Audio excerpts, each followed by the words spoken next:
estamos viendo a una persona pues ante un sol poniente, muy posiblemente sentada, solitaria, y representa muy bien como este punto que quiero enfatizar el día de hoy, ese punto en que la persona se resigna. Resignación significa que yo acepto la realidad, la acepto a regañadientes, no me gusta la realidad, pero en fin, la acepto. ¿Qué significa exactamente esa aceptación? Significa que la persona sigue luchando contra algunas cosas que necesitan todavía ser resueltas. Entonces vamos a ir caminando un poquito por acá, como para que usted lo pueda observar. Lo primero, esa resignación ante la muerte trae depresión. Ese es el asunto que nos pone un poquito estresados, que nos hace pensar que la situación volvió atrás, que no es lo mismo, ¿verdad? Que la situación no quedó como quedaba antes. Y como está la imagencita ahí que le puse, es como ese dejar libre, ¿no? Como ese dejar ir. La resignación implica que yo ante la muerte tengo que llegar a la conclusión de que aquí ya tengo que dejar ir al ser amado. Ahora uno podría decir, bueno, pero es que ya el ser amado se fue de por sí, ¿verdad? Ya el ser amado murió, hace tiempo se realizaron sus honras fúnebres, pero la persona todavía seguía manteniendo algo dentro de sí que le obligaba, un poquito de la negación que vimos la vez anterior, a seguir haciendo ciertas cosas, ¿verdad? Seguir haciendo ciertas cosas. Entonces, hablemos de esta depresión como primer punto. ¿Qué significa esta depresión que se presenta producto de la resignación que ya yo me decidí a aceptar? Primero, significa una depresión por impotencia. ¿Qué quiere decir una depresión por impotencia? Quiere decir que yo me doy cuenta que a pesar de que yo he estado negando la muerte, a pesar de que yo he estado tratando de mantener los rituales, de mantener viva a la persona en mi mente, en mi corazón, en mi familia, en mis cosas, en mis rutinas, no lo logré. No lo logré. Entonces, esa partida por impotencia quiere decir que yo llegué a la conclusión de que ya no puedo retrasarlo más. Ya no puedo hacer nada al respecto, por eso es que me deprimo. ¿Por qué razón? Porque aunque se sentía muy bien al principio, aunque se sentía muy bien recordar, ver las cositas, aunque se sentía muy bien tener las fotos, el poder recorrer videos y demás, ya ahora llego a la conclusión de que ya no puedo seguir haciendo eso más. Ya no puedo extender más la decisión de dejarle ir en mi mente, en mi corazón. Es como una derrota, le puse allí. Es como una derrota. De hecho, algunas personas sienten que hasta le han fallado al ser querido. ¿Por qué? Porque de repente se hicieron promesas a sí mismos. Por ejemplo, esta promesa. Yo nunca voy a dejar que la memoria de mi ser querido se apague. Siempre le vamos a recordar. Pero la persona se da cuenta que eso no es posible. Viene el cumpleaños del ser que ha muerto y sucede que invitó a los familiares y algunos no vinieron. Entonces la persona siente como que hubo de alguna manera una deslealtad con el ser querido. Ya cumple un mes de muerto. Ah, mira, en serio, yo no sabía. ¿Cómo no vas a ver? Entonces para la persona que está en duelo, eso es como que todo gira alrededor de quien ha muerto. Entonces siente que el resto de personas no le apoyan si no están recordando todo el tiempo las cosas que tenían que ver con el muerto, con la muerta. Tiene que estar recordando las frases que decía, las bromas que hacía, etc. Pero conforme pasan los días ya eso no va pasando más y entonces de alguna manera la persona siente como una deslealtad, siente que le ha fallado al ser querido. Pero yo quiero que vea primero la imagencita. La imagencita esa es como, ok, seguía reteniendo algo de la persona, pero ese poquito que retenía se tiene que ir. ¡Fum! Se esfumó. Ya no queda nada con respecto a esa persona y lo que yo quiero retener. Claro que quedan los recuerdos. Claro que queda el tiempo bonito que pasamos con la persona. Sí, todo eso queda, todo eso queda. Pero lo que yo pretendía que era como retener a mi ser querido conmigo, no, eso ya no queda. Eso ya se va. Vea lo que dice Efesios 3, 20 y 21. Me encanta este versículo porque este versículo dice algo ante la impotencia que uno pueda sentir. Dice que Dios puede hacer algo que uno no puede hacer. Dice así la palabra de Dios. Y aquel que es poderoso para hacer todas las cosas, atención la frase, mucho más abundantemente de lo que pedimos o entendemos.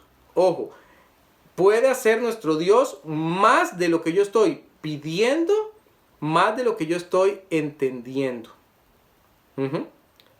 Yo sé cómo pedir ciertas cosas, pero no sé cómo pedir otras. Yo entiendo ciertas cosas, pero no las entiendo todas. Dios sí. Y luego dice por qué. Según el poder que actúa en nosotros. A Él dice, sea gloria en la iglesia en Cristo Jesús, por todas las edades, por los siglos de los siglos. Amén. Según el poder de Dios, Él me va a ayudar más poderosamente, más abundantemente de lo que yo mismo pudiera entender. Señor, te necesito en una forma importante aquí porque esta depresión, este dolor profundo, esta impotencia que tengo, no sé cómo canalizarla. Dice, bueno, yo te puedo ayudar. Yo te voy a dar más abundantemente de lo que tú mismo imaginas. Voy a ponerte en el camino nuevamente. No te preocupes, no te preocupes. Estamos deprimidos, recuerde eso. Hay una depresión producto de la resignación. Producto de la resignación. Algunas personas pueden también ante esta derrota no solamente deprimirse, sino ponerse muy irascibles, ¿verdad? Puede ser que la persona se muestre molesta, producto de que siente casi que se le obligó a dar por aceptada la muerte del ser querido. Todo eso hay que entenderlo. Todo eso hay que entenderlo, es parte de. Pero recuerde algo, por favor, por eso empecé con el diagramita. Recuerde que estamos en el camino de su vida, ¿verdad? Pues dice, bueno, ya la persona atravesó todo lo otro.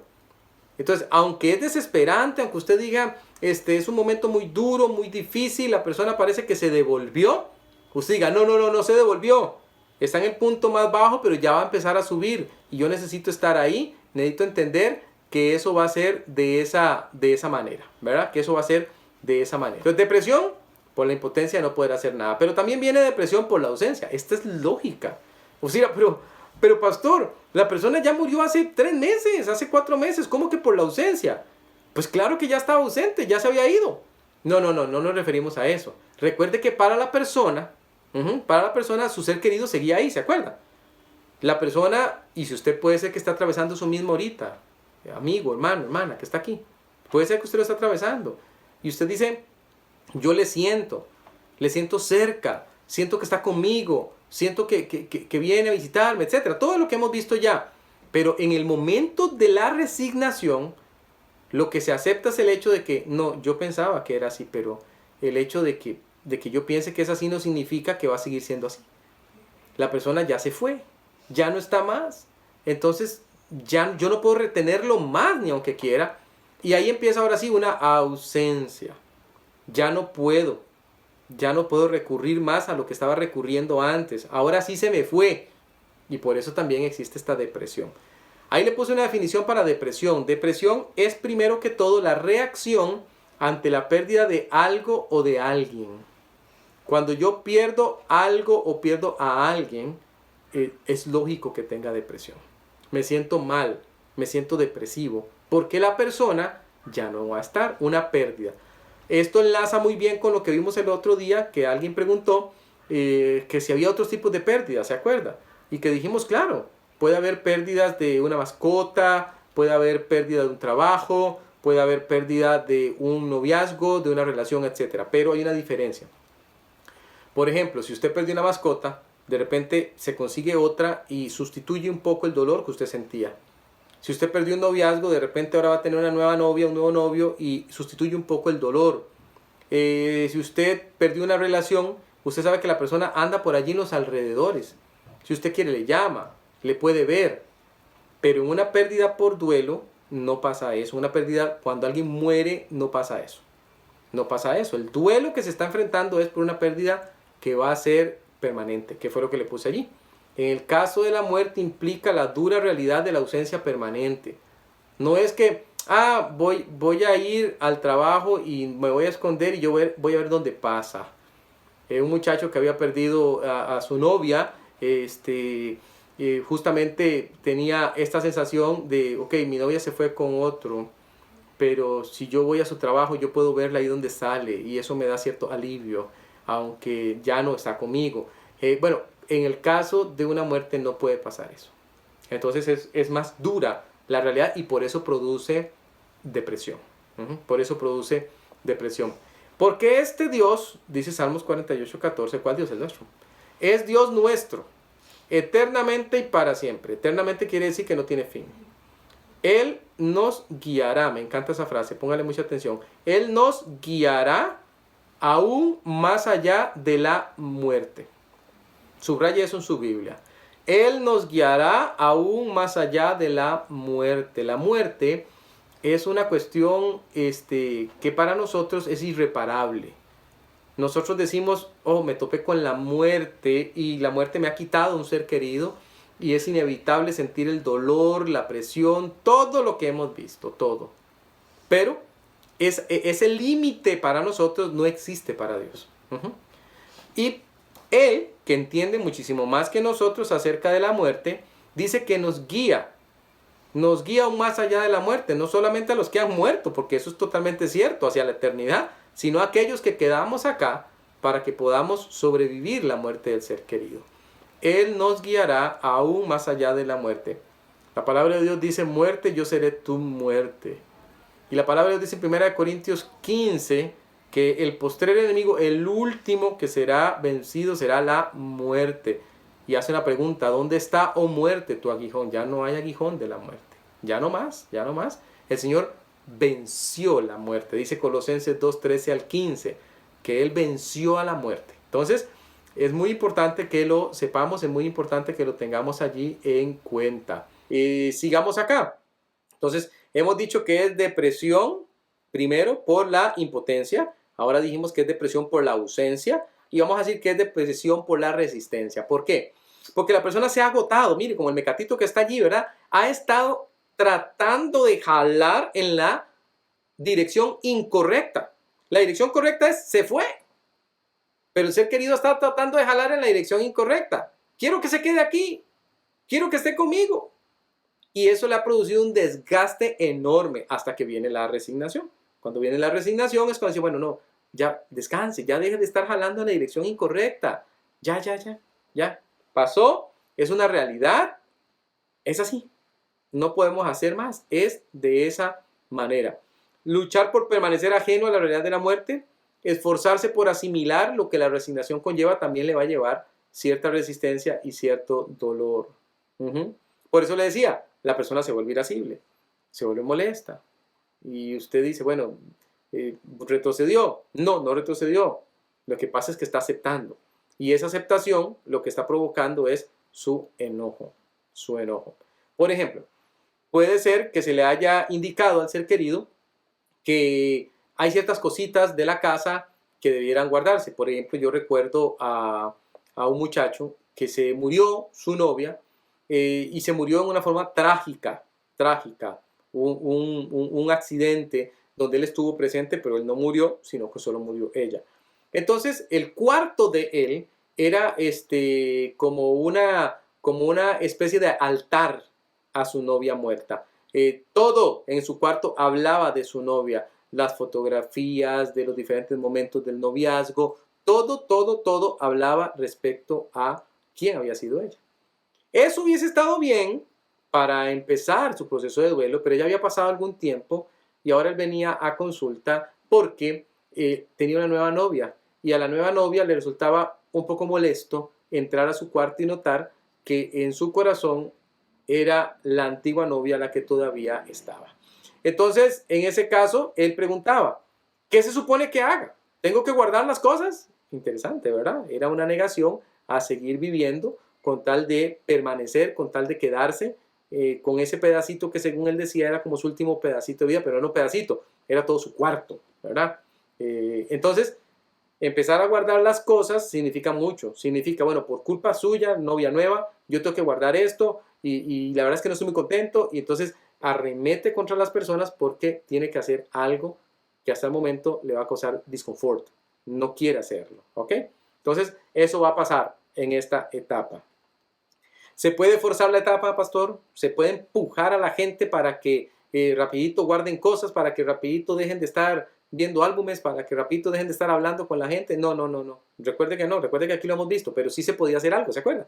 Que lo que sí se puede hacer es ayudarle a la persona a entender que se le da permiso, se permite, es más, participo de las conversaciones y demás, siempre y cuando yo termine esa conversación, esa frase diciendo, sí, pero ya se murió, Sí, pero estuvo muy lindo el tiempo que estuvo con nosotros y la gente se enoja. La gente se enoja. Su ser querido se va a enojar y posiblemente le va a decir, ¿por qué usted siempre repite eso? Ni que yo fuera tonto, ni que yo fuera tonta, ya yo lo sé. Pues claro que sé que ya se murió, ¿verdad? Entonces, no, yo nada más estoy diciéndolo porque de tanto repetirlo, uno podría hacerse la idea de que no, pero como yo veo que usted repite tanto que quiere hablar de ser querido, nada más lo menciono. Ya la persona poco a poco va a ir aterrizando a la realidad y ahí en sus tiempos solitos va a decir, no, mira, pero tiene razón mi hijo, tiene razón mi hija, cuando me dice que fue bonito el tiempo que estuvo. Uno siempre usa el tiempo pasado, el tiempo que estuvo con nosotros, el tiempo en el que compartió con nosotros, el tiempo cuando lo tuvimos con nosotros. Ya uno no dice, ah, qué bonito como está. No, no está, estuvo, no está. Y eso es bueno para ayudar en el proceso de la elaboración. Recuerde, otra vez, cuña publicitaria, no es cierto que el tiempo se encargue de sanar. No, no es cierto, no es cierto. Recuerde que para que funcione tiene que elaborarse. ¿Se acuerdan? Elaborarse. No es que, voy a dejar que pase el tiempo y conforme pase el tiempo, entonces ya se va a calmar. No, no, no. Hay que elaborarlo. Ahora, segundo punto. Estamos hablando de la resignación ante la muerte, esa parte de abajo, pero ya a partir de aquí va a empezar a subir un poquito. Va a empezar a subir la persona. Se negó al principio. Al principio estuvo deprimida la persona. Al principio no estuvo nada contenta con lo que estaba pasando. Al principio hasta se enojó con usted y hasta le pudo haber dicho cosas porque no quería aceptar que la muerte era algo real. Pero ahora surge la esperanza. Surge la esperanza. Entonces, ante la muerte, en medio de esa resignación, empieza como esos botoncitos de esas flores, empieza a aparecer ciertas señales que nos dan esperanza. Y aquí está el punto clave. ¿Cómo sé yo, pastor, que esta etapa del duelo no es en realidad un retroceso? Porque retrocesos también se pueden dar. ¿Se acuerda que lo hemos visto acá? Y se puede llegar a un duelo patológico, es decir, un duelo que no avanza. ¿Cómo lo sé? Por estos brotes pequeñitos de esperanza. Si yo noto estas señales que me dan esperanza, entonces yo digo, no, sí está en la parte de subir hacia la aceptación. Si no noto esto, entonces tengo que decir, no, momento, fue un retroceso real. La persona volvió otra vez a lo viejo y no quiere avanzar. ¿Ok? Vamos a ver cuáles son estos brotes de esperanza. Primero, se nota cierta esperanza de mejoría. Esta esperanza es la esperanza que tienen los que están alrededor del doliente, que dicen, ya se nota que esta persona como que está mejorando. Se nota que está mejorando, se nota que va diferente. Por ejemplo, hay ciertos hábitos que la persona había descuidado que de repente vemos que los retoma. Antes salía a regar las matitas todos los días, les hablaba las matitas, les recortaba las hojitas muertas. Hoy amaneció y sucede que lo está haciendo.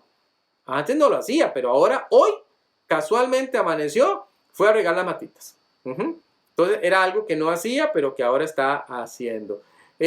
Antes se levantaba y como se levantaba, no se encargaba de arreglar nada. Hoy se levantó y se puso a arreglar el cuarto, se puso a arreglar la casa. Antes no lo hacía. Antes salía a darse una vuelta y comprar el periódico y luego regresaba a la casa con bollo de pan. No lo había vuelto a hacer, ya lo volvió a hacer. Ya salió. Y cuando uno le pregunta, hoy fue a traer el pan. Sí, hoy sí me dio ganas de ir a traer el pan. Ok. No quiere decir que la persona ya lo superó, pero quiere decir que está saliendo. Hay pequeñas señales que nos muestran que está regresando otra vez a la rutina. A las rutinas que tenía antes. Ahorita vamos a hablar un poquito de esas rutinas también. También ya las menciones a la persona que murió no son tantas, son esporádicas. Ya no es una situación de todos los días, ¿verdad? De hecho, un consejo, cuando se vuelve una situación muy, muy difícil, en la que la persona está siempre hablando de alguien que murió, llega un momento en que uno tiene que hacer como un contrato, un pacto con la persona que quedó. Que es, bueno, va a haber un momento del día cuando vamos a hablar de la persona que murió. Pero hay otro momento del día que no. Y usted empieza a reducir. Bueno, las tardes son para que hablemos de papi o mami que murió, o del hijo, o el ser querido, el tío. Las tardes. Durante la mañana no. Tenemos que hacer otras cosas. Entonces la persona estamos ayudándole a la persona a que vaya moviendo hasta que lo vamos limitando. Vamos a hablar solo una hora. Vamos a hablar de día por medio. Hasta que la misma persona ya esporádicamente hace una referencia al ser querido.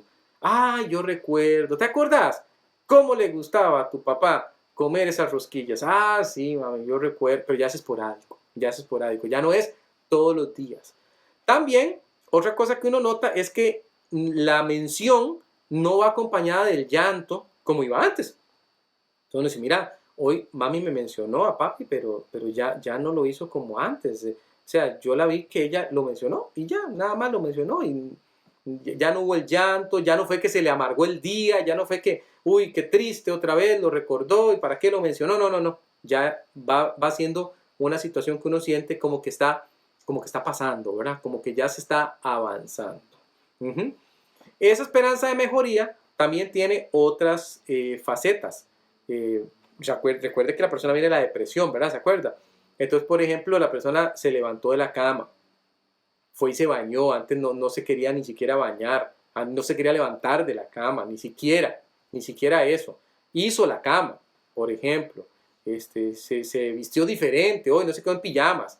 Entonces, todas esas cositas son señales que nos dan a entender a nosotros que la persona está avanzando hacia la finalización del duelo. Hacia la finalización del duelo. Tal vez usted mismo ahorita se encuentra en una etapa como esta. Tal vez si yo estoy en esa etapa ahorita, pastor. Tal vez me encuentro en la depresión y la verdad es que todo es llanto, todo es dolor y yo no quiero resignarme, pero ya yo sé que tengo que hacerlo y usted está atravesando esa dura etapa de la resignación. O tal vez está justo aquí, donde usted dice, no, ya yo empecé a retomar algunas cositas, ya poquito a poco. Entonces, déjeme animarle si lo está haciendo así, porque eso quiere decir que ya está saliendo, confíe en el Señor, va a salir. Una persona que estaba en una depresión postparto preguntó, ¿será que esto se va a acabar algún día? Sí, se va a acabar. Va a llegar el momento en el que ya será un recuerdo nada más. Ya no habrá el dolor que hay hoy día. Entonces, si usted se encuentra en esta etapa, anímese. Ya va de salida, como se dice popularmente. Romanos 15:13, cuando el apóstol Pablo está terminando esta epístola, lanza una salutación, un saludo final para la iglesia y dice de la siguiente manera, y el Dios de esperanza, nuestro Dios, ¿ve cómo se llama Él? Él se llama un Dios de esperanza. Es un Dios en el que podemos esperar. Os llene, lo pongo usted repleto. ¿De qué? De todo gozo y paz en el creer, en la fe. Para que abundéis. Como Él me llenó con mucho, yo abundo con mucho. ¿Y abundo con mucho en qué, pastor? Con mucho en esperanza. ¿Veis? Abundéis en esperanza por el poder del Espíritu Santo. Romanos 15:13.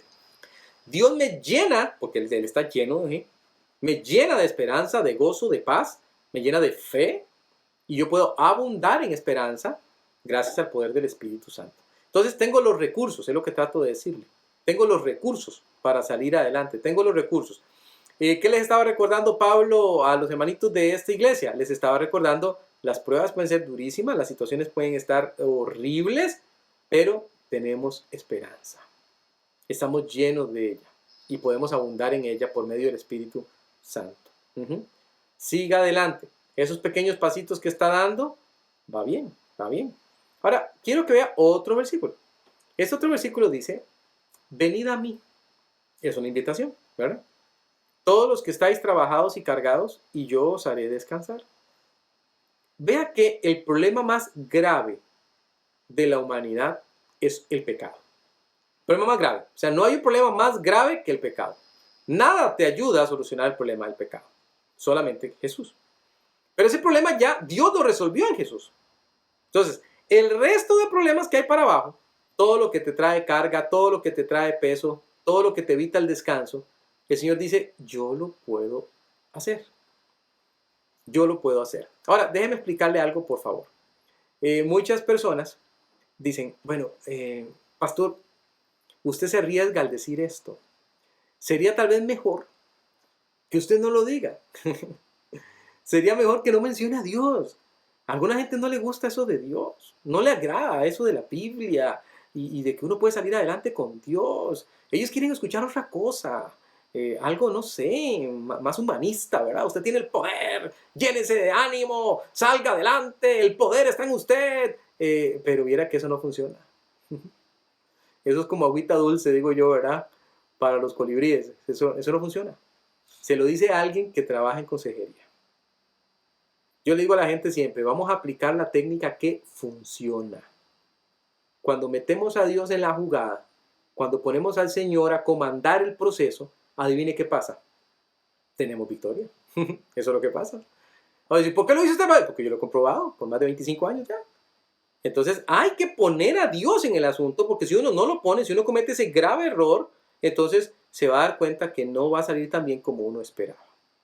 Entonces sí, como lo vimos antes, uno puede estar enojadísimo con Dios, uno puede estar resentidísimo con Dios, pero vaya y haga las paces con Él. Vuelva a Él, vuelva a Él, para que su proceso tenga el final que usted espera. El final que usted espera. No que usted termine enojado con Dios, no que usted termine alejado de Dios, ya no busca a Dios, ya no lee la Biblia, ya no ora, ya ahora usted se amargó y sigue su vida amargadísimo diciendo yo no quiero nada con Dios. ¿Usted cree que esa es la voluntad del Señor? Jamás sería esa la voluntad del Señor. Más bien acérquese, dice, venid a mí.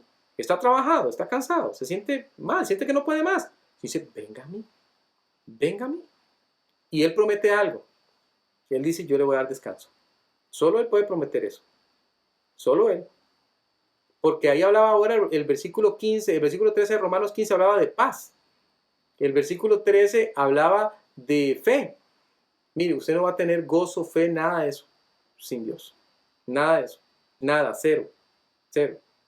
El gozo está separado de las circunstancias. La circunstancia puede ser muy dura, la circunstancia de la pérdida del ser querido, pero usted va a tener la bendición de contar con gozo a pesar de las circunstancias.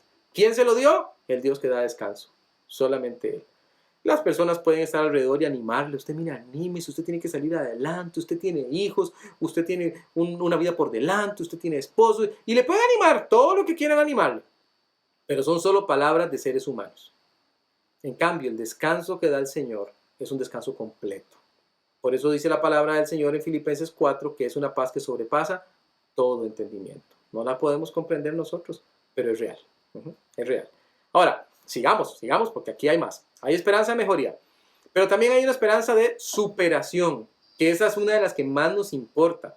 Porque uno puede decir, sí, mejoró un poquito, pero como que no supera la cuestión, como que todavía sigue en el asunto, pastor, no se nota que esté superando de verdad la pérdida y más bien como que cambió de forma, ¿verdad? La pérdida, pero ahí sigue, pastor, no se nota un avance. Entonces nos interesa mucho la superación, que nos den muestras de que se está superando. Por ejemplo, lo que les decía antes, puede hablar del ser querido que ha muerto sin desbordarse. Ya no pasa como antes, que antes se desbordaba y parecía más bien que la situación era incontrolable. Parecía como que el dolor regresaba. Ahora no, ahora usted dice, no, mira, esta persona me habla, se refiere al ser querido, pero ya no lo hace en la forma que lo hacía antes. También puede haber cierta manifestación de la falta que le hace el ser querido, pero lo menciona fuera de su alcance. Es decir, lo que antes no le gustaba, ahora más bien es la persona que lo menciona. Por ejemplo, la persona dice, ay, me acuerdo cuando mi hijo salía, y ahí me parece verlo venir. Ahí ese era el caminito que él agarraba para llegar a la casa. Yo lo recuerdo muy bien, pero ya ahora la persona, a la hora de decir eso, dice, era muy bonito cuando eso pasaba. Ya acepta que es un hecho pasado, ya acepta que es algo que no va a volver, ya lo asimila y lo ha incorporado a su lenguaje. Eso nos da esperanza de recuperación, esperanza de que está superando la situación. Esto es muy importante, especialmente en las personas adultas mayores. Especialmente en las personas adultas mayores. Porque las personas adultas mayores, por lo general, como veíamos antes, han sufrido pérdidas de alguien que ha estado cercano a ellos muchos años. El esposo, un amigo, un hermano.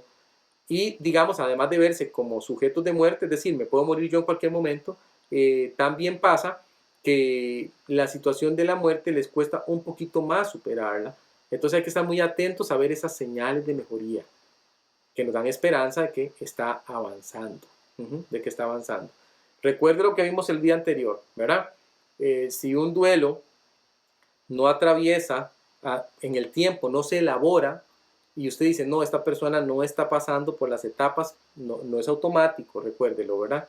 Usted tiene que ayudarle. Yo espero que por eso es que usted está aquí esta noche, para ayudarse usted mismo si usted está atravesando por este proceso, o para ayudar a otro a que elabore un duelo. El duelo hay que elaborarlo, usted tiene que participar, tiene que ayudarle a la persona, tiene que hacerlo. Pero usted está distante. Y usted dice, bueno, ¿cómo puedo hacer yo si yo estoy largo? Y yo no, el ser querido está en otro lado, y yo necesito ayudarle, porque yo quiero que elabore un duelo. Bueno, esta presentación yo se la voy a pasar, pero usted ahí al teléfono, usa los versículos, por ejemplo, que estamos usando el día de hoy, hace las preguntas, pero mami, cuénteme una cosa, ¿qué pasó con las plantitas, aquellas tan bonitas que usted tenía? Las está regando, no las deje morirse, ¿verdad? No, mi amor, mire, no se preocupe, yo aquí las estoy viendo todos los días. Perfecto, mire, hay una señal de que las cosas van caminando. Y cuénteme un poquito más, ¿cómo ha estado su día? ¿Ha podido dormir bien? Sí, mi amor, hace rato que duermo bien, ya aquello de que me quedaba desvelada toda la noche, ya no me ha vuelto a pasar. Perfecto, son señales. Usted puede ir allí al teléfono, evaluando y ayudando. Mami, recuerde lo que dice la Biblia, lo que dice la palabra de Dios. Vea, yo voy a hablar con usted ahorita aquí por teléfono, etcétera. Usted va ayudando. Si usted puede visitar al ser querido, puede verle, va a ser más fácil para usted todavía porque va a poder compartir. Usted dice, no, esta persona, esto acaba de pasar. Y mire, ahí llegué yo a la casa y ni bien había llegado y fue a sacar todos los álbumes para enseñarme las fotos. Usted comparte. Y usted dice, bueno, está en esa etapa. Ay, qué bonito. ¿Y esto cuándo fue? ¿Y esto en qué lugar fue? ¿En serio? ¿Y era en la tarde, era en la mañana? Usted comparte, pues si está en esta parte del duelo, yo necesito que avance. Entonces, voy a prestarme para esto. No hay problema, ¿ok? Usted participa del duelo. Si no, ¿para qué este taller, verdad? De repente usted dice, bueno, hey, yo es porque quiero que mi ser querido avance, o el ser querido que va a llegar en el futuro, tal vez, o usted mismo en el futuro, ¿verdad? No sabemos. Entonces, puede hablar sin desbordarse, manifiesta la falta que le hace la persona, pero ya la menciona fuera de su alcance. Dice Miqueas 7:7. Vea qué interesante este versículo. Mas yo, Miqueas, profeta menor, yo, dice, a Jehová miraré, esperaré al Dios de mi salvación. Escuche por qué. El Dios mío me oirá. Eso se llama convicción. Miqueas 7:7, el profeta menor está manifestando convicción. Yo miro hacia el cielo, ahí está mi Dios. Lo voy a esperar porque sé que me va a ayudar. Él me va a oír. Él me va a oír. Él me va a oír. Esa es la esperanza de superación. Él me va a oír. Él me va a escuchar. Él sabe que yo estoy clamándole. Sea que usted sea el familiar que está pidiendo por el familiar que está herido, o sea usted el familiar que está herido. Eso es lo bueno de Dios. Y por eso es que la palabra de Dios es buena para todo el mundo, para quien la necesite. Usted puede clamarle al Señor, puede pedirle al Señor y Él le va a ayudar. Le va a oír. Le va a oír. Estamos caminando por muchos versículos en estas lecciones para que usted le quede. Escúcheme otra vez. Voy a decirle algo. Si usted tiene familiares que de repente no confían en Dios, familiares que ellos dicen, es que eso no es lo mío, ¿verdad? Yo prefiero otra cosa, etcétera. Y usted les da palabras suyas, ¿verdad? Siga adelante, usted va a poder superar esto, de alguna manera esto se va a arreglar. Nada de eso tiene bendición eterna, solo la palabra de Dios. Cuando en la conversación usted incorpora la Biblia y usted dice, hey, como dice la Biblia, y usted le menciona un versículo de la Biblia, esas son palabras de vida. Echa tu pan a las aguas, dice Eclesiastés. Usted está sembrando semillas, está sembrando la palabra de Dios y no va a regresar vacía. Entonces siempre siembre la palabra de Dios. Vea lo curioso.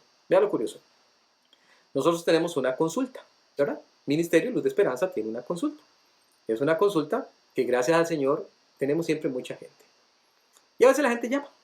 Les atiende mi esposa. ¿Aló? Sí, mire, que es que me aconsejaron que viniera a la consulta. Ah, perfecto, qué dicha, qué bueno. Ministerios Luz de Esperanza. Así se llama el ministerio, ¿verdad? Es cierto que el señor que atiende, y ustedes que son cristianos, y sí, y psicología. Sí, sí, sí, es cierto, dice mi esposa, es cierto, así es. Trabajamos en el área, y mi esposa de una vez aclara, trabajamos en el área bíblica. Nuestra consejería es bíblica. Partimos de la palabra del Señor. Claro que hay conocimientos del resto de cosas, ¿sí? Psicológicas y el resto, porque eso yo lo estudié también. Pero no es el centro de lo que nosotros hacemos. Usted ve los videos, ve lo que habla mi esposa, ve lo que hablo yo. Es Biblia. ¿Y sabe qué pasa? La gente dice, ay, es que me los aconsejaron ustedes, pero yo quería algo diferente. Entonces, no, pero es que ustedes se lo aconsejaron. Le aconsejaron venir acá porque ya usted probó un montón de cosas y no le funcionaron. Pero entonces, por eso se lo aconsejaron. Y aún así, usted persiste en que quiere que le den de lo mismo que no le ha funcionado. Es increíble el ser humano, ¿ah? Entonces, no participe usted de eso. Usted sea diferente. Usted diga, no, momento. Yo tengo boca para hablar y si yo tengo que animar a alguien, lo voy a animar con la Biblia. Voy a animarlo con la Biblia, porque la Biblia es lo único que me da garantía de que en el futuro va a traer fruto. No lo olvide y no lo menosprecie tampoco. No somos cristianos solamente de banca, somos cristianos que llevamos la palabra. En toda ocasión, aún para alguien que está en duelo. ¿Qué mejor que la palabra para alguien que está en duelo? ¿Qué mejor? Hay entonces ciertos tintes de superación que le animan a usted. Dice Lamentaciones 3:24, me encanta este versículo. Viene después del 23 justamente, que es un tremendo versículo, pero que se lo dejo de tarea. Mi porción es Jehová, dijo mi alma, por tanto en él esperaré. Es lo que me tocó a mí, me tocó Dios. Entonces, ¿por qué no voy a esperarlo? Voy a esperar en él. No se desespere. Usted está aquí tal vez hoy día porque tiene algún familiar que está atravesando esto, la familia completa está colapsada, la iglesia está colapsada, usted es el pastor de la iglesia, usted dice, hermano, todo el mundo viene, parece que cada semana se muere alguien diferente y yo estoy colapsado también, me siento muy triste, me siento deprimido, no sé qué hacer y cada uno está como en su diferente etapa y es un llanto, es una cosa terrible. Su porción es Dios. Esperen en Él, confíen en Él, siga adelante, siga haciendo el trabajo y el Señor va a dar el fruto. El Señor va a dar el fruto. Entonces, le decía antes que hay esperanza de una mejoría, pero no solo una mejoría, sino una superación. Y tercero, hay una esperanza de reincorporación. Muy importante. Sucede que la persona que ha quedado tiene algunas cosas que hacer. Voy a ponerle ejemplos. Supongamos que murió el esposo y la esposa pues dependía de su esposo. Y ahora tiene que buscar un trabajo, pero no está en condiciones para buscar un trabajo.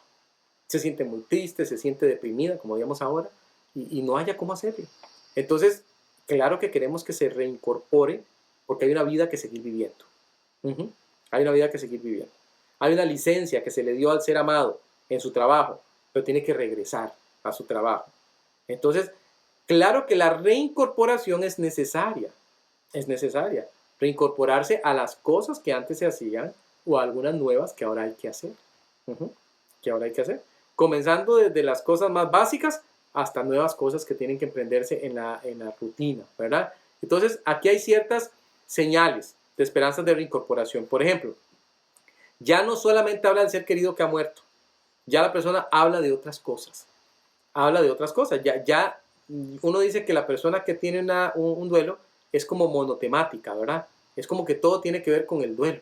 Todo es el duelo, todo es el duelo, todo es el duelo, todo es el ser querido. Y mi amor, hoy me está costando mucho y yo no sé qué hacer y estoy muy triste y no quiero salir y no me diga nada más y usted no me entiende y hay pelea, hay discusión con el ser querido porque quiere hablar solamente de su pérdida.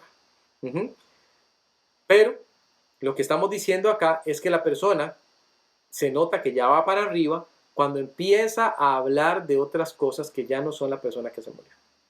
Ya vuelve a hablar de su trabajo, vuelve a hablar de que quiere ir a hacer ejercicio, vuelve a hablar de que quiere meterse en un curso y ya es como que está reintegrándose, reincorporándose. Todavía no se reincorpora del todo, pero ya está dando muestras de que lo está o que lo quiere hacer, ¿verdad? Eso dentro de esta esperanza que se vive en la resignación. Somos de querer hacer actividades, salir, compartir. Y ahí es bueno apoyarle. Es bueno apoyarle. Un pasito a la vez, ¿verdad? Un pasito a la vez. Es bueno apoyarle. Por ejemplo, si la persona dice, quiero salir, pero no quiero ir a tal parte porque ahí nos vamos a topar a fulano y me va a preguntar y no quiero darle respuesta a nadie. Yo quiero salir, pero nada más quiero salir con ustedes. Ok, perfecto, y respetamos, vamos nosotros, nada más, no se preocupe, no hay problema, ¿verdad? Usted no forza. ¿Cómo que no va a ir donde la tía fulana de tal? Usted tiene que ir. No, no, no, no, no. Si usted dice, es que hay que dar tiempo, va avanzándose, pero de a poquito, de a poquito. De a poquito la misma persona va a ir dándose cuenta que puede ir haciendo más cosas, entonces tiene que darle chance, tiene que darle chance. Dice la palabra de Dios en Salmo 51:8, ¿se acuerdan? Vimos este episodio, el episodio de David. Él había hecho algo terrible, había adulterado. Y cuando él estaba muy triste, pero muy, muy triste por sus actos, porque también había sucedido que producto de esto hubo la muerte de un niño, dice la Biblia que él clamó de esta manera: hazme oír gozo y alegría, y se recrearán los huesos que has abatido. Estoy abatido, Señor, pero, vendrá gozo y alegría. Sí, estoy abatido, las cosas están pésimas, me siento malísimo, pero vendrá gozo y alegría. Va a venir gozo y va a venir alegría. Va a venir gozo y va a venir alegría. Volveremos a sonreír, volveremos a ver la vida diferente. Otra vez. Entonces, no se apesadumbre tanto como para no ver que el Señor provee gozo y alegría. Esperé yo a Jehová. Vea cuántas veces dice esperé. Vamos a ver. Y lo dicen diferentes tipos de tiempos verbales. Esperé yo a Jehová. Él lo esperó, ¿verdad? Esperó mi alma. Mis sentimientos, mis emociones, todo mi ser estaba concentrado en Él. En su palabra he esperado. Esperé yo a Jehová. Esperó mi alma. En su palabra he esperado. Entonces él nos dice qué tipo de espera era que estaba él teniendo. Una palabra basada en la fe de que Dios iba a hacer algo. Dios va a hacer algo. Se lo repito otra vez. Sigamos aquí para cerrar. La resignificación, perdón, la resignación ante la muerte también lleva a la reorganización. La reorganización, ahora sí, aquí ya donde la persona dice, no, ya ahora sí, hay que reorganizar la vida. Ya hay cositas. Un familiar se fue a vivir con la persona que perdió al ser querido. Y ahora esta persona dice, vea mamita, ya usted se puede ir para su casa. Ya yo quiero seguir solito, quiero seguir solita. No hay problema, ya yo me la juego, ¿verdad?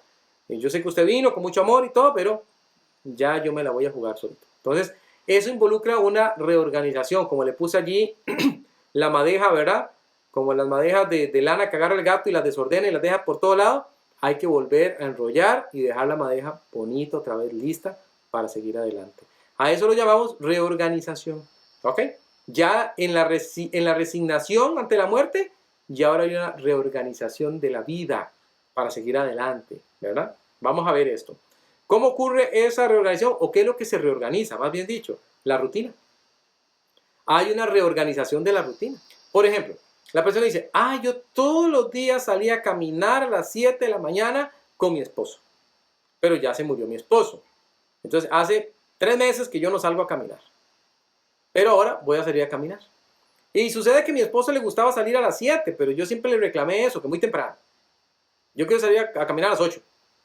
Viene una reorganización. La persona ahora sale a caminar, pues sale a caminar a las 8 porque le resulta más fácil, le resulta mejor o lo que sea. Está reorganizando su rutina. Está reorganizando su rutina. La rutina de compras se reorganiza nuevamente. Antes compraba más de esto, más de lo otro que le gustaba al ser querido, pero ya no tiene que comprar eso porque ya el ser querido no está. Entonces ya no compra esas cosas. Empieza a reorganizarse.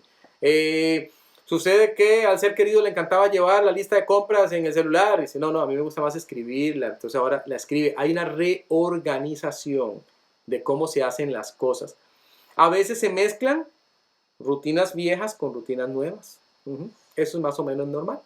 Y la persona puede sentirse un poquito abrumada. Fui al supermercado y cuando llegué a la caja, el señor de la caja me preguntó por mi esposo porque él no sabía que había muerto. Y ya me lo recordó. Entonces me desestabilicé un poco. Eso es normal. Eso es normal. Ay, que usted siempre con su esposo y ¿por qué hoy no hoy sola? ¿Verdad? Entonces, claro que él no sabe, ¿verdad? Lo que ha pasado. Y eso puede desorganizar un poquito, ¿verdad? La persona está intentando reorganizar su vida y puede haber esos altibajos. Eso es normal. Hay momentos, como le dije, que lo nuevo también se ve como un desafío. Y puede haber un deseo de quedarse en lo viejo. No, hay que seguir insistiendo. Hay que seguir insistiendo, como eso que le decía, es que antes, cuando mi esposo vivía, cuando mi hijo vivía, él se encargaba de esto. Sí, pero ya no está. Ahora tiene que encargarse usted. Sí, pero yo me resisto a encargarme porque no me gusta, pero alguien tiene que hacerlo. Tal vez sea usted, tal vez sea otro de los hijos y no ha tomado posición. Y hay que tomar posición, hay que empezar a hacer las cosas, que las cosas sucedan. Y usted dirá, uy, pastor, pero no me gusta mucho eso porque eso es como volver a la vida normal. Exacto, hay que volver a la vida normal porque yo no fui el que murió. Mi ser querido fue el que murió. Yo sigo vivo, sigo en esta tierra. Hay seres queridos alrededor mío que me aman. Hay hermanos en Cristo que me aman. Hay conocidos, hay gente del trabajo que me espera. Hay otros que dependen de mí. Yo tengo que seguir adelante. Tengo que reorganizarme. Tengo que reorganizarme. Salmo 18:2 nos anima. Jehová, roca mía, es una roca. Castillo mío, es un castillo para refugiarme. Libertador, dice mi libertador. Dios mío, fortaleza mía. En él confiaré, mi escudo y la fuerza de mi salvación, mi alto refugio. 7 cosas, 7. ¿Contó conmigo? 7 cosas, dice el Señor ahí, en un solo versículo, para animarme y para darme a entender a mí que yo estoy más que resguardado para rearmar mi rutina y Él me va a ayudar. Es mi roca, mi castillo, mi libertador, mi fortaleza, mi escudo, mi fuerza, mi salvación, mi alto refugio. Señor, el Señor, el Señor. Entonces, reorganización de la rutina. También hay reorganización de los sentimientos. Sí, hay que hacer una limpieza ahí. Hay que barrer, hay que acomodar, ¿verdad? Hay que acomodar. Los sentimientos ya no pueden ser dirigidos de la misma manera. Algunas personas se estresan y uno escucha decir cosas como la siguiente. Es que tengo que buscarme, por ejemplo, la persona que estaba casada, tengo que buscarme otra pareja. Ya, inmediatamente, en los próximos 2 meses, 3 meses. No, eso no es ninguna tarea. Más bien, si usted se lo hace muy rápido, de repente puede suceder que no haya sanado suficientemente. Entonces no hay que acelerarse. Se puede esperar. Puede esperar. No hay que empujar para que las cosas pasen en eso. Hay que acomodar los sentimientos otra vez. Vea, como pasaba con la novia que le decía antes, a veces también vienen esposos. Y tal vez la persona enviudó, se casó con otra mujer y su reclamo es que la vive comparando. Todo el tiempo está comparándome con su primera esposa. Bueno, eso es una señal de que esa persona no estaba preparada todavía para haber adquirido una nueva relación. Todavía no había sanado internamente. Los sentimientos también tienen que sanar. Hay que ponerlos correctamente donde tienen que estar. Hay que ponerlos correctamente donde tienen que estar. Y en eso hay que trabajar, pidiendo al Señor, Señor, ayúdame, yo necesito hacerlo. Él nos consuela en todas nuestras tribulaciones, los duelos también, para que podamos también nosotros consolar a los que están en cualquier tribulación. Por medio de la consolación con que nosotros somos consolados por Dios. 4 veces aparece la palabra consolar en diferentes formas. El Señor está diciendo entonces que nosotros tenemos el deber de que ya que fuimos consolados, consolar a otros también. Pueden asomarse lágrimas en momentos de recuerdos, pueden volverse conflictivas ciertas actividades porque me traen recuerdos. Eso es normal. Pero aún así hay que reorganizarse para seguir adelante. Y por último, tiene que haber una reorganización de su entorno. ¿Qué significa? Bueno, la persona tiene que empezar a aceptar que algunas cosas cambiaron en su entorno. Algunos cambios también antes no se podían ni siquiera mencionar. Ahora ya la persona está más abierta. Guardemos fotos, por ejemplo. Guardemos prendas de vestir que se quedaron por allí. Guardemos ciertas cosas que ya no tienen una utilidad real, que las usaba el ser querido. El ser querido cosía. Y entonces ahí está la máquina de coser, que nadie la usa porque nadie sabe coser. Solo el ser querido sabía coser, pero nadie ha guardado esa máquina. Nadie ha visto si se pone en algún lugar, si se vende, si se le regala a alguien más, porque es como romper la lealtad del compromiso hacia el ser querido que se murió. Bueno, en esta reorganización del entorno se empieza a ver ya que la persona está más dispuesta a acomodarse diferente, ¿verdad? Acomodarse diferente. Acepta que hayan cambios. Lo puse en rojito, ¿verdad? Cambios, como esa semillita que está renaciendo ahí, ¿verdad? Hay cambios, hay una reorganización del entorno y la persona acepta que esa reorganización se dé. Esas son muy buenas señales. Muy buenas señales. Son señales de que la persona ya está saliendo adelante. Dice la palabra de Dios, qué precioso versículo, Juan 14, 18, el Señor hacia nosotros. Los discípulos preocupados, Señor, ¿cómo es eso? ¿Cómo es eso que te vas? ¿Cómo es eso que vas a morir? ¿Cómo es eso de que te van a asesinar, Señor? ¿Nos vas a dejar?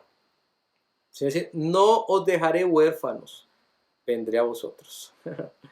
Y el Señor vino, digo, les conviene que yo me vaya. El Espíritu Santo ahora vive en nosotros, su presencia está con nosotros todos los días hasta el fin del mundo, dice Mateo 28, 20. Así que, ¿qué más podría uno esperar? ¿Qué más podría uno desear? Su presencia está con nosotros todo el tiempo. Si tenemos el poder, si tenemos lo que ocupamos para reorganizar nuestro entorno y salir adelante. ¿Usted está atravesando por esta parte? ¿Está justo en este momento donde están aflorando los sueños? Otra vez volvemos a tener esta idea de que las cosas van diferente. Bueno, adelante, adelante. Ya vamos saliendo. Ve aquí, ¿ok? Ve aquí, sígame aquí conmigo, vea la femina aquí en la pantalla. Ya atravesamos todo esto, ¿verdad? Esto subes y bajas, estuvimos aquí hoy, yo estuvimos hablando aquí, mire, cuando viene la resignación, viene todo este proceso de depresión, aversión, frustración, nostalgia. Ay, yo no quiero que se vaya, pero ya acepté que se fue. Entonces, aquí empieza esta cuesta para arriba, hasta que ya aquí terminamos hoy. Ya la persona terminó aceptando el hecho de que tiene que reorganizar su vida y demás. Y ahora usted se preguntará, ¿y qué pasa con el ser querido? De aquí en adelante. ¿Qué hacemos cuando cumple años de muertos? ¿Qué hacemos cuando cumple años, hubiera cumplido años? ¿Qué hacemos? ¿Qué hacemos? ¿Qué hacemos? ¿Qué hacemos el día del padre? ¿Qué hacemos el día de la madre? ¿Qué hacemos cuando lo recordamos? ¿Qué hacemos? Todos esos recuerdos van a venir. ¿Cómo manejamos eso? Esa es la lección más bonita de todas las 4 que tenemos acá. A ese proceso lo llamamos resignificación. Es darle un nuevo significado a la muerte del ser querido. Y esa será nuestra temática de la próxima semana. ¿Qué pasa si los hijos no quieren que yo tenga otra pareja? Por ejemplo, esa malicia. Es decir, mamá, en este caso, sí quiere casarse. Pero los hijos dicen, no, mami no tiene que casarse. Mami no tiene que casarse. O sea, mami tiene que quedarse así hasta que la muerte la alcance, ¿verdad? Y sucede que mami tiene como 33, 34 años. Bueno, eso es, número uno, es muy egoísta por parte de los hijos. Y obviamente hay que trabajar a esos hijos porque la mamá no tiene en realidad ninguna razón para no poder casarse. Está cumplió con su contrato matrimonial y ahora ya se puede casar perfectamente sin ningún problema.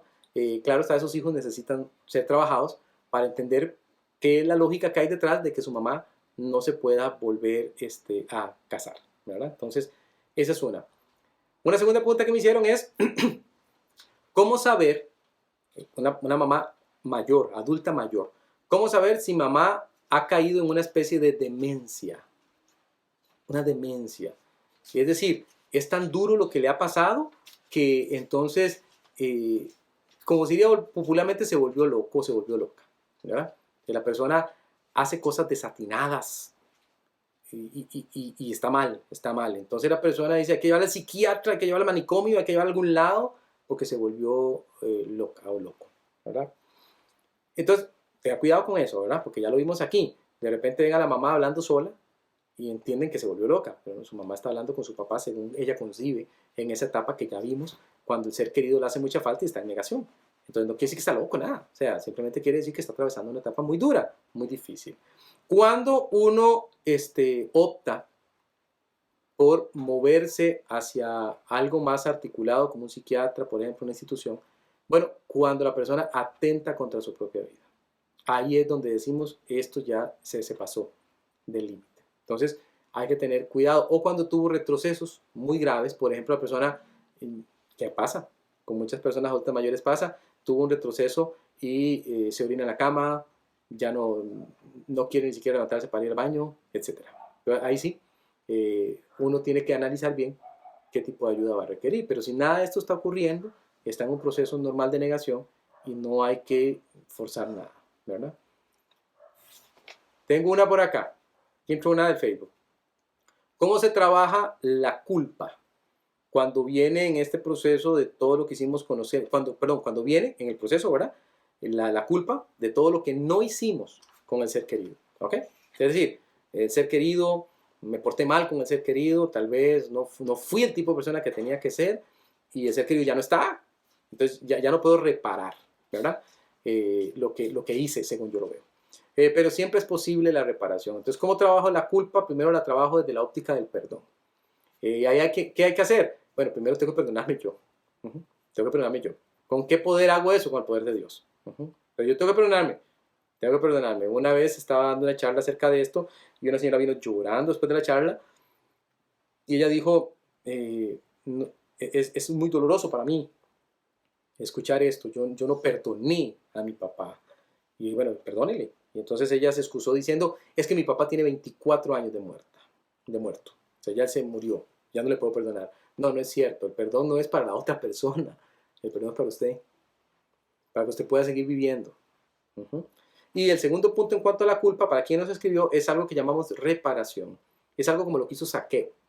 Zaqueo dijo, bueno, yo me arrepiento, yo he sido un ladrón y le he robado a esta gente, pero de aquí en adelante les devuelvo lo que les robé y se lo devuelvo con un poquito más. Con un poquito más. Entonces, si es posible la reparación, porque hay alguna persona que sobrevivió y que puede haberse beneficiada, producto que usted puede hacer algo por esa persona, hágalo. Hágalo, es parte de la sanidad también para usted, ¿verdad? Para que usted pueda superarlo y para que pueda seguir adelante. Ahora, en consulta, sí hay varias cosas que hacemos en cuanto a la culpa extras. ¿Cómo determinar que la depresión es por causa biológica? ¿Se presentan algunas señales? Muy buena, muy buena. Vean, la depresión, ok, volvamos al concepto inicial en que la depresión arrancó porque hay falta de algo, ok, algo se perdió. Algo se perdió. Entonces, cuando algo se pierde, evidentemente su capacidad de afrontar la pérdida es muy diferente porque usted lo que ha perdido le duele que lo haya perdido. Entonces, digamos que todo su ser fisiológico se activa ante la pérdida y su cuerpo empieza a sufrir la pérdida. Vamos a decirlo de esa manera. Su cuerpo empieza a sufrir la pérdida y usted se empieza a sentir muy, pero muy mal. Si su base fisiológica persiste entonces hay pruebas fisiológicas que se hacen justamente para determinar que usted está teniendo, digamos, una depresión o está siendo, o mejor dicho, la depresión se está viendo favorecida por una causa fisiológica. Voy a ponerle un ejemplo, la glándula tiroides. Personas que tienen problemas con la glándula tiroides podrían tener también problemas de depresión. También personas que toman cierta medicación. La medicación podría provocar ciertos niveles de depresión. Entonces hay que tener mucho cuidado hasta con lo que uno toma, porque usted podría estar tomando algo que le va a provocar justamente el hecho de que desemboque en una depresión. Pero que la depresión, eso se llama una depresión clínica, la depresión clínica permanezca en el tiempo no depende tanto de la base fisiológica, que eso es algo que se descubrió hace algún tiempo. Y la razón por la cual hoy día los psiquiatras mandan a que además del tratamiento psiquiátrico exista algún tipo de terapia. Porque es lo que se ha descubierto, es lo que yo les contaba el otro día, que si la persona tiene alguien con quien hablar, tiene alguien que pueda trabajar lo que le está pasando, va a ir ocupando cada día menos la medicación. Eso es el espectro general, pastor. Ahora, hay como vamos a decir, un 5% donde no juegan las reglas que yo le acabo de decir. Entonces, ¿qué son? Son trastornos que pertenecen a algo que se llama el espectro psicótico. En ese 5%, digamos que estamos fuera de esa norma. Estamos con un desbalance químico, con un problema cerebral, y ese problema cerebral provoca conductas que van más allá, que ya no son propias de lo que yo le acabo de mencionar. Digamos que eso obedece como a lo general, pero en lo específico sí puede haber muchos casos donde la depresión puede estar instalada por otras circunstancias diferentes. Mi esposo abandonó el hogar. Yo lo trabajo como si se hubiera muerto, ¿verdad? Pues, para poder sanar. Dice que lo ve como un duelo para poder sanar. Y pregunta si es correcto. Bueno, no es solo si es correcto, es que es un duelo. Lo único que difiere en un duelo de una relación es que la persona no murió en realidad, lo que murió fue la relación. Y usted tiene que entender eso. Para quien nos hizo esa pregunta, usted tiene que entender que lo que murió fue la relación. La persona no murió. Y cuando hay hijos de por medio, es bueno entender eso. O sea, usted se puede doler y usted puede decir, sí, mire, lo que pudo haber sido con mi esposo no fue porque él se buscó a otra, porque él adulteró, porque él no quiso seguir conmigo, porque no quiso seguir con los chiquillos, lo que usted quiera. Es decir, esa relación que teníamos nosotros dos murió. La relación. El duelo es por la relación. Porque si usted interpreta que la persona, como persona murió, pues eso no obedece a la realidad porque la persona sigue viva. Y le va a hacer más daño cada vez que la vea. Cada vez que usted vea a la persona se da cuenta que no murió. Y ahí es donde empiezan los pleitos de ex esposos, que son pleitos terribles, ¿verdad? No se pueden ni ver, cuando lo ven aquello es terrible, ¿verdad? Son peleas fatales y demás. Entonces no, véalo diferente, véalo. Nuestra relación murió. La persona sigue viva, por ahí anda, pero nuestra relación ya no existe. Y eso pasa mucho cuando hay hijos, porque viene papá a ver a los hijos. Y entonces la señora es aquello, un infierno. Es un infierno terrible cuando viene el papá, porque no lo puede ni ver, ¿verdad? Entonces hay que separar las dos cosas. Pero sí es correcto verlo como un duelo, pero otra vez un duelo de la relación, no de la persona. Don Ronnie, ¿qué pasa? Y tal vez, ahora, ¿verdad? Que hay tantas redes sociales y tanta cosa, ¿verdad? Uh-huh. ¿Qué pasa cuando una persona, por ejemplo, se siente culpable por esa muerte? Uh-huh. Sea por un accidente, sea que tuviera o no tuviera la culpa, por las condiciones que fuera. ¿Cómo hace uno como para poder ayudar a esa persona uh-huh. en esa culpabilidad tan específica, ¿verdad? Uh-huh. Y se fue por mi culpa que ese ser querido falleció, uh-huh. ¿verdad? Y bueno, y las redes sociales son crueles, uh-huh. la gente en redes, ¿verdad? Lamentablemente. Pero ¿qué puede decirle a uno? Bueno, la Biblia obviamente, ¿verdad? Uh-huh. Pero ¿qué puede hacerlo también para brindar consuelo, ¿verdad? Uh-huh. Cuando esa persona dice, yo fui culpable de esa situación. Muy bien, muy bien. Digamos que ahí hay dos factores que son distintos. Uno es que yo me culpe de algo que no es mi culpa, ¿verdad? Es decir, si yo hubiera sido un mejor papá, si yo hubiera sido una mejor mamá, si yo hubiera recogido a mi hijo 20 minutos antes, no habría pasado, etcétera, ¿verdad? Muchas de esas muertes calzan en una parte que nosotros vimos aquí, que era la muerte traumática, ¿verdad? La muerte donde mis recursos se agotaron por completo porque yo no pude hacer nada al respecto. Entonces, en ese caso, la culpa se trabaja un poquito diferente, porque usted trabaja la culpa desde el hecho de decir, mira, era imposible que pudieras hacer algo. No es tu culpa en realidad. O sea, uno trata la culpa desde la óptica de te estás maltratando, te estás tratando con una medida que no es correcta, porque no podías hacer nada. Es decir, apelamos mucho a la razón, apelamos mucho al entendimiento, apelamos mucho a que la persona encuentre ese punto en el que diga, no, mira, la verdad es que tengo que hacer las paces conmigo, porque de verdad que no hay forma de que yo justifique que yo me esté culpando por esto porque no era mi culpa, ¿verdad? ¿Qué vale ahí mucho? Por ejemplo, el papá que se culpó porque no llegó 20 minutos antes. No, pero estuviste toda tu vida para tu hijo, estuviste toda tu vida para tu hija, ahí estuviste, eres el papá que estaba haciendo las cosas, bien, y eso pasó. Ahora, está la otra parte, que es el papá, que la persona que sí tuvo la culpa. Por decir algo, el señor va manejando y va a 140 kilómetros de velocidad. La esposa dice, mi amor, baje la velocidad, vamos muy rápido. Y eso sí, no, que va, la pista está vacía, no hay nada, no hay ningún problema, y pum, chocan, ¿verdad? Y en el choque se le murió toda la familia al señor y solo él quedó. Entonces te dice, bueno, yo no le puedo decir a esa persona, mira, no, tranquilo, fue que ese día no te salió, pero vos sos buen conductor, siempre manejas a 140 y no hay problema. No, sí hubo culpa, sí fue tu culpa. Te advirtieron antes de que no tenías que hacerlo, pero lo hiciste. Y en efecto, eso trajo el problema que trajo. Entonces, la culpa en esos casos, Jessica, se ataca de frente, no hay de otra. No hay de otra, porque si no, eso se llama un eufemismo. Un eufemismo es cuando yo trato de usar frases y palabras y cositas para minimizar lo que pasó, pero la persona adivine que las descubre de inmediato. La persona misma las descubre de inmediato. Y entonces la persona misma dice, no trates de convencerme, yo soy la peor persona, soy la peor basura de este planeta, porque a mí me lo dijeron una y otra vez, y yo fui un necio y yo lo hice. Entonces, si usted permanece tratando de ocultar el hecho de la verdad, no va a funcionar. Funciona al revés. Funciona cuando yo le digo, que pongámonos de acuerdo en algo, fue tu culpa. En efecto, fue tu culpa. Fue tu culpa, hiciste algo indebido, no obedeciste, te guiaste por tu propia opinión y eso le costó la vida a tus seres queridos. Eso es total y absolutamente cierto. Pero por alguna razón seguís aquí. Por alguna razón seguís vivo. Y tal vez esa razón sea advertir a otros de que no hagan lo que vos hiciste, por ejemplo. Entonces tratamos de darle una razón para que se sostenga en la vida. Porque muchas veces no tienen esa razón para sostenerse en la vida. Entonces se sienten tan culpables que creen que lo único que tienen que hacer es destruirse en la droga, destruirse en el alcohol, destruirse en lo que sea. no encuentran un propósito para su vida. Por eso es que siempre les digo, la Biblia es tan espectacular, porque la Biblia nos da sentido, nos da propósito. Entonces, ahí es donde uno tiene que centrarse primero. No trate de sobarle la espalda y decirle que no pasó y que no es cierto. No, lo que es. No hay más que hacerle. Yo pude ser un mejor esposo.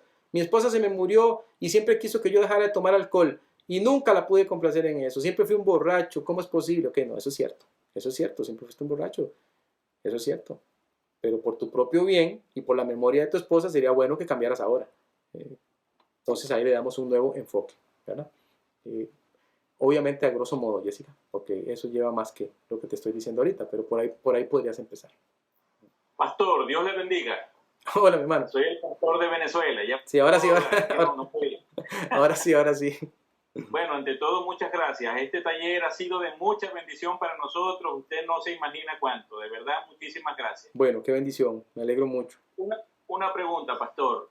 ¿Qué hacer con esas personas que no manifiestan ninguna emoción? No lloran, no se ríen, quedan como inertes. Entonces uno se preocupa y uno no sabe si decirles que lloren para que saquen el dolor o dejarlos así, porque así van a mejorar solitos. ¿Qué hacer con esas personas que simplemente se quedan serios y en silencio? Muchas gracias, mi hermano. Vea, las personas son diferentes.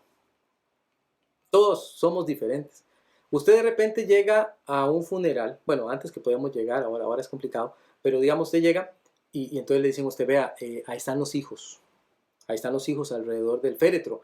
Y usted llega y ve a la hija llorando y abrazada de la mamá, pero hay un hermano que no, y está tranquilísimo. Y entonces le pregunta, mira, ¿cómo estás? ¿Cómo con la muerte de tu papá? Y la persona usa frases como estas. Vea, es que como ya yo sabía que mi papá iba a morir, hace rato como que ya yo empecé a aceptar la idea. Y no es mentira, eso se le llama un duelo anticipado. La persona tuvo un duelo anticipado. Lloró todo lo que tenía que llorar con su papá mientras estaba en vida, con su mamá, lo visitó en el hospital, aceptó la idea de que se iba a ir y cuando la persona ya muere, de verdad esa persona está en paz. Está en paz, ya tenía un duelo anticipado. Y entonces, ya cuando llega el momento de la muerte, simplemente de verdad no le está mintiendo a uno, está diciendo algo que es cierto. Ese puede ser un caso. Otro caso puede ser que la persona de verdad, su temperamento es un temperamento donde las lágrimas no asoman, ni aunque quisiera. Simplemente no es su forma, pero va a mostrar su tristeza de otras maneras. Entonces hay que estar atento a otras manifestaciones de la tristeza que no son esas. Por ejemplo, allá se sentó solito a tomarse el café en una mecedora. Y aquí está todo el mundo hablando, pero él está allá solo, ¿verdad? Y usted no lo va a ver llorando y no, nada más lo va a ver solo. Entonces, hay que saberse acercar a las personas como son. Entonces, si de repente me la acerco ahí donde está la mecedora, ¿cómo estás? Ay, no, aquí, pasándola, bueno, y comienzo a conversar. Recuerden esto, para elaborar, usted tiene que comunicarse. No es que tenga que llorar, no, usted tiene que comunicarse. Si usted habla, está elaborando. Ganamos si la persona habla. Nos pusimos a hablar de política, nos pusimos a hablar de los equipos de fútbol, nos pusimos a hablar y pum, asomó ahí de que al ser que a Dios le gustaba tal equipo, le gustaba tal partido político, ya ganamos. Ya ganamos porque ya está elaborando. Entonces, no necesariamente elaborar quiere decir llorar. Puede haber. Pero si usted, hermano, quiere lograr algo, haga que hable. Todo lo que hable será ganancia. Esa es la forma correcta para lograrlo. Pastor, ¿me escuchan? Sí. Buenas noches. Pastor, hace días vengo escuchando estos estudios. Ajá. En el anterior decía que uno podía sentir arritmias, síntomas, ¿verdad? Ajá, ciertos síntomas fisiológicos, ajá. Ajá, sí. Ahora mi pregunta es esta. ¿Puede uno tener un luto por alguien que no ha muerto? En mi caso, un hijo que es extraño, pero yo siento que mi hijo se murió. Mi hijo cayó en drogas y siento una tristeza tan grande en mi corazón y yo veo fotos de él pequeñito y todo y yo siento que ese chiquito se me murió. Sí. Es lo que siento yo y siento todas esas cosas que usted mencionaba en la charla pasada. Ahora me pregunto, o sea, he escuchado todo esto y así me siento yo tengo muchos síntomas como que si tuviera un duelo, Claro. pero es como que no se acaba nunca ese duelo. Esa es mi pregunta, ¿puede ser eso o sí. no, nada que ver con eso? No, claro, no, es eso. Y ya le explico por qué. Hay varias razones por las que eso pasa. Recuerden esto. Usted tiene a mamá y tiene a papá y tiene un hijo. Entre el hijo y su padre o su madre existe un vínculo, ¿verdad? Hay algo que los une. Un vínculo de amor, un vínculo de misericordia, un vínculo de cuidado, etc. Es decir, hay algo propio ahí, como pasa en los matrimonios también. Entonces, mi hijo se ha ido de casa, vive en las calles o vive metido en la droga. Ese vínculo, eso que nos unía, es lo que usted dice, Vanessa, como que uno siente que murió, porque ya no tengo esa relación cercana, porque ya no está mi hijo para abrazarlo, para besarlo, para encaminarlo, para nutrirle, etcétera, etcétera, etcétera. Entonces, es muy difícil porque él no está, por un lado, pero al mismo tiempo sí está, porque está vivo. O sea, lo que no está es la relación, no está la relación bonita que teníamos antes, esa relación se fue. Entonces mi luto es por esa relación. Mi luto es por esa relación. Yo estoy diciendo, estoy sufriendo un duelo, y cuando usted dice, parece que nunca se acaba, y es porque en efecto el hijo sigue ahí, y usted es mamá. Y eso no se lo va a poder quitar. Usted no va a poder decir, bueno, ya yo no soy mamá de ese muchacho ya para mí murió. No murió, está ahí. Está ahí. Lo que pasa es que está teniendo un comportamiento muy malo, muy inadecuado. Pero hay una palabra de esperanza para usted esta noche, Vanessa. Recuerde algo muy importante en cuanto a las personas que se van a tener un estilo de vida inadecuado. Piensen en el hijo pródigo, piensen en esa jornada continuada de mucho tiempo haciendo lo incorrecto, pero un día volvió en sí. No se canse de orar por él, no se canse de pedir por él, no se canse de sembrar la palabra de Dios en él cada vez que lo vea. Cada vez que usted ora por él, usted está de alguna manera trabajando por ese muchacho. Hay vida, hay esperanza, Vanessa. Hay vida, hay esperanza. Usted no se dé por vencida. Aunque siga, pasa un año, ya tengo 2 años, tengo 3 años orando, no se dé por vencida. No se dé por vencida. Muchos de estos muchachos que son rescatados de las drogas manifiestan después de haber salido de allí. Doy gracias a Dios por las oraciones de mi papá, de mi mamá, de mi abuela, porque estuvieron ahí. Estuvieron ahí, es un tema interesantísimo.